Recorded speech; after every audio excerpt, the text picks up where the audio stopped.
Hey team, happy Saturday. Yesterday, I was all dressed up.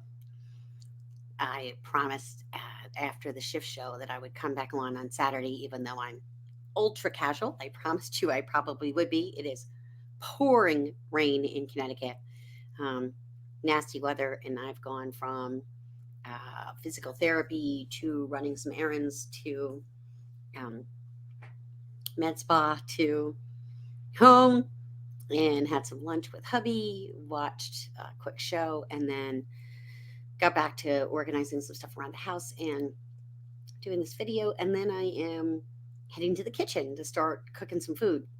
And I haven't decided exactly yet what I'm cooking, but um, one of those errands was going to the grocery store and getting a bunch of uh, vegetables. I can't speak. Vegetables. I also got a pre done meatloaf so that if I'm too wiped out tonight, which I might get to be, we could just have a pre done meatloaf for dinner. So I had promised I would come back on and talk about this event I went to on Thursday night and tie it into our theme this month, which is habits. So I went to see Michael Pollan speak, Pollan. He's written a bunch of books. And his overarching theme is around how do we as humans honor nature, primarily through food, but definitely a plant philosophy.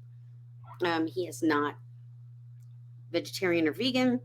Ironically, he said his 7 words for about eating are eat food, not too much, mostly plants. And he said that he ticked off the vegetarians because it should be only plants. And then people eat meat, said, well, what about meat? And, you get the drill.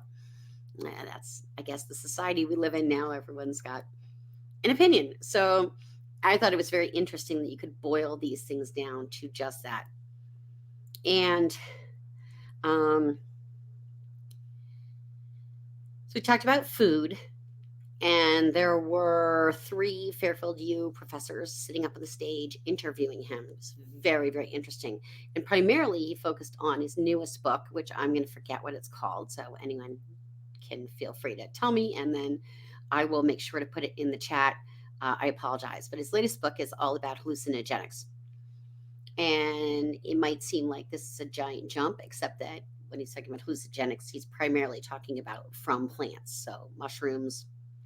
Um, I am not going to be able to say any of these words correctly, so I'm not even going to try. Let's just leave it at mushrooms. And here's why I went to hear him speak, and then I'll talk more about what he talked about.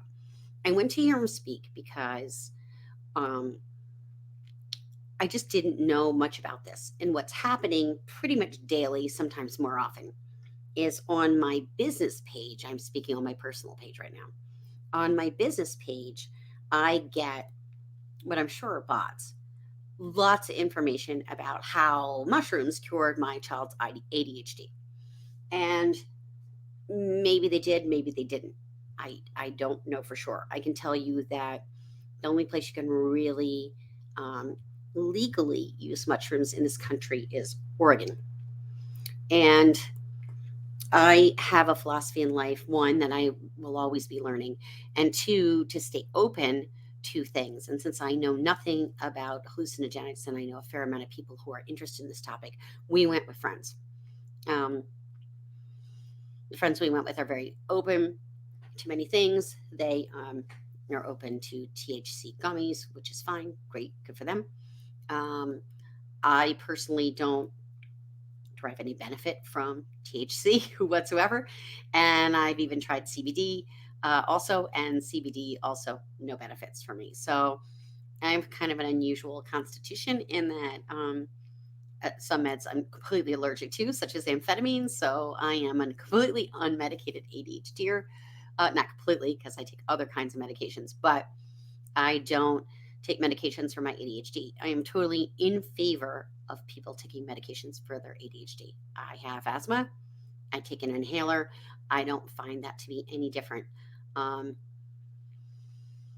so it was very, very interesting to have this opportunity to listen to someone who's written a lot on the subject, who has actually gone and researched things, who has actually used them, And he has actually said that what he, a lot of actually there, gosh, what's with me today?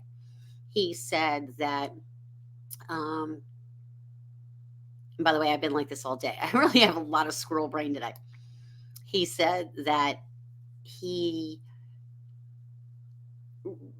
will not recommend that you grow mushrooms at home and do this yourself, that you really want to be in the care of psychiatrists, people who are um, deeply knowledgeable about these things. Because what happens is, first of all, you got to have a whole bunch of therapy ahead of time.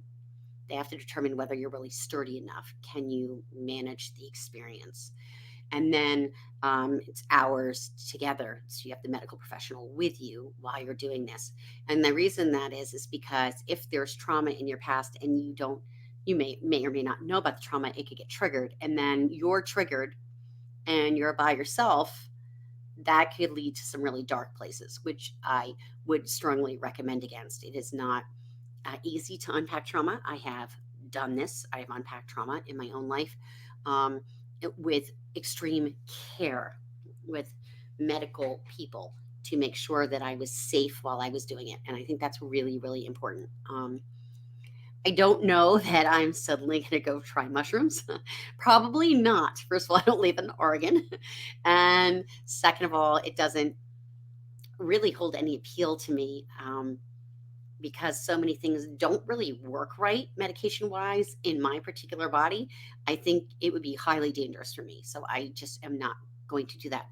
That being said, it's my belief that in time, more and more people are going to be interested in this topic. And as an ADHD coach, it's really important that I'm aware of what's out there in case I ever get a question and I can at least speak to that piece.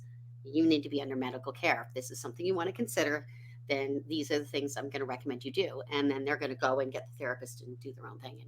And that I wouldn't be coaching someone through any. Oh my God, I definitely don't want to be coaching anybody through this. I'm not at all trained in how to do any of that. But I bring this up around habits because um, one of the new habits I'm trying to build is to look at my personal life with the same curiosity that I look at my clients' lives. And that's to think, isn't that interesting to stay open and curious? And in the coaching field, what we believe is that our clients are naturally creative, resourceful, and whole. That's why we can bring curiosity to them. But in our own personal lives, it can be very hard to bring curiosity because, of course, we're all up in the motions, right? There's all that history. We have things going on. Um, it could be that we're triggered because we're exhausted. I'm pretty exhausted this weekend. I have to be very honest. And I've noticed that I'm not as on my game. When I'm tired, my ADHD is much more noticeable, and I've really been noticing it today. I knew this yesterday, and I came home and I was going to do all this work, and I didn't do any work because I knew I just had to rest, and I kind of just couch potatoed all day yesterday. Um, I'm not going to try to do really any heavy work today except to talk to all of you, which I really wanted to do. And then I'm hoping to take this video, honestly, and like run it through Descript or some other methodology so that I can then use it for my e-newsletter tomorrow because I have a feeling I'm not going to have much energy in the morning to write it. And it's our plan to do something fun tomorrow since today has been sort of about errands and things around the house because the weather is horrible. It is supposed to be lovely tomorrow. So, um, back to habits. Uh, I have an accountability buddy for this particular habit. For this, isn't it interesting? And it is the same person who I walk with. She's very much a trusted friend, and it's been great. And I want to suggest to you, if you're trying to build a new habit, uh, having an accountability buddy is a really good thing to do. She and I started as well friends. We've been friends for a very long time. Um, she had broken her ankle and I had fallen down the stairs and injured both of my Achilles tendons. That was fun. And so the two of us, plus her dog, who is now a senior dog, we all needed to be out walking to gain our strength again. And we had to start really, really slowly because we were both injured. It was a major deal to get back on our feet and start walking. And now we're up to over 2 miles, and sometimes, well, our goal is to get to three. Once in a blue moon, I get to about 2 and 3/4. Um, I'm hoping to get back up to three again. We're obviously not walking today. I might do some yoga. We're going to see how the time goes today. But um, it's okay to take a day off, by the way. It doesn't mean it's not a habit if you take a day off occasionally. So don't ever feel guilty like, oh my God, I took a day off because it's pouring rain and I don't want to work out today. That's fine. I did other things to take care of my health today. And remember, I said I'm feeling really, really tired. It's been an intense week. So, what was the other thing I was going to say about accountability? Yes, I'm cracking myself up today with this brain. I have to tell you, it's been really funny to like observe how my brain isn't that interesting, right? Isn't it interesting how my brain is all over the place today, and how I can listen to my body that's saying I'm tired because my brain is going woo. Anyway, so if you have ADHD, I get you. Not to worry. Having an accountability buddy is an awesome tool for people with ADHD because it's got that extrinsic accountability factor to it. One of the things I do for my clients is I run something called the Productivity Power Hour, which we meet 4 mornings a week: Monday, Tuesday, Wednesday, Thursday. Sometimes, if I can't make a Monday, Tuesday, or Wednesday or something, I'll meet on Friday, but very rare. Mostly, I like my Fridays free. Sometimes I'll double them up. Um, it just depends on travel schedules, and sometimes my assistant will run them. And what a productivity power hour looks like is we all get on to a Zoom session. We say what we're going to work on briefly. Then we all shut off our microphones. We can see each other, but we can't hear each other. And then for 50 minutes, 50 minutes, 50 minutes, we work. It's kind of like the Pomodoro method, which is working for 25 minutes, taking a 5 minute break, working for 25 minutes. I used to do that. The problem was it's extended beyond an hour, and everybody really wanted to be done in an hour. And what we found as we worked as a group was that 50 minutes was a perfect amount of time for us to be able to really focus in and work. And then at the end of 50 minutes, I tell everybody 50 minutes is ended. And then I ask how everybody did. It's great because people get things done. So, like one of my clients had come to me and said, I'm never getting paid. I don't understand. And it ended up she wasn't invoicing her clients. And so she would come to Power Hour, one of the Power Hours during the week, and she would invoice clients. And a few weeks later, hallelujah, she was getting paid, which is awesome. So people really do have an opportunity to get things done that they don't really like to do. I often will bring bookkeeping or taxes or things I really can't stand doing. Sometimes I'm doing things I absolutely adore to do. It's just that it fits in that time frame. Um, One of my clients gets a lot of organizing done around her home office when we're on. She's just not going to get to the paperwork without that extrinsic accountability. Um, there are lots of ways you can use it. It's a very forgiving, ADHD friendly space. People don't judge. Sometimes things come up. You get a client phone call and you can't get to the project you were planning on working on. It also affords me the opportunity to watch my clients and see what they're bringing to Power Hour. And if they're not bringing any of the projects they said they were going to work on and those projects aren't getting done, then it's the chance for me to say privately in coaching, hey, I've noticed something. Um, you've been coming to Power Hour. These projects aren't getting done. Are you sick of the project? Do you not want to work on it anymore? Where are you at? And if it's, oh, I'm just not getting into it, well, why don't you bring it to the next Power Hour and let's see if we can, make some headway on that. So that's the other way to use it as a tool, which I really love. So extrinsic accountability, great thing for people with ADHD or anyone who's really overwhelmed, who doesn't want to do something. You got something where you're stuck. Phone a friend. Phone a friend. Or join me in the Get More Done accountability group where you can do this with a really nice group of people at 10 a.m. Eastern time, 4 mornings a week. I think that's really all I have to say on this matter. That is one of the habits, ways that you can use. You can use external accountability, extrinsic accountability as a way to get things done. ADHDers, we struggle with motivation, with getting started with tasks. It's all related to executive function. I've already talked about that in past videos. Feel free to go find them.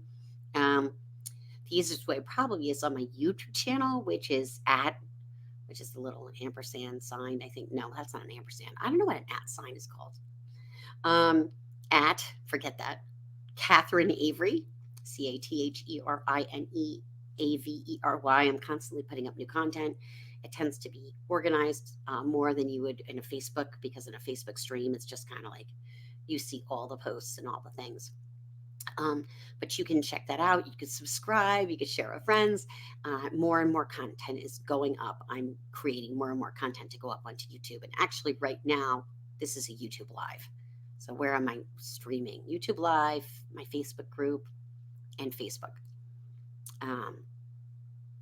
So get a buddy, phone a friend. You don't have to like stay and body double and work. By the way, the body doubling comes from Judith Kohlberg. You could instead text a friend. I'm going to work on X. Contacted me at 3 to see how I did, and then they contact you at 3, and then you connect again. So that is another option. If you don't want to spend money, I believe you can go on FocusMate, which you can do 3 times a month. It's the same concept, but it is you just don't know who you're going to get. So you don't have a regular group of people. You're not working regularly with a coach person like me. If you're going to get more done accountability, by the way, there's 2 other things I often offer with it. One is group Q&A coaching in the 2nd week of the month. And in the 4th week of the month, which is literally now, it's coming up, on Monday, I'll be offering our monthly planning session, where we get together and we choose the 3 goals we're going to work on for the month. So it is truly an accountability group with a certified ADHD coach. So you have that in your pocket. If you have questions, you can reach out to me. Like I said, you can check out my YouTube channel at Catherine Avery. And I'll be back in a few more days, and I'm going to talk about another one of the strategies we can use for habits. We've covered, I think, 2 or 3 so far. Today's was extrinsic accountability. I hope wherever you are, it's not pouring rain. And if it is, I hope you are inside safe and sound, and that you have a wonderful Saturday if you were here in this time zone. Sunday, if you're over where my assistant is, she should be sleeping right now. She better be sleeping right now, because she's in the Philippines and it's 4:13 a.m. Have an amazing day. Great to be with all of you. Shift those habits.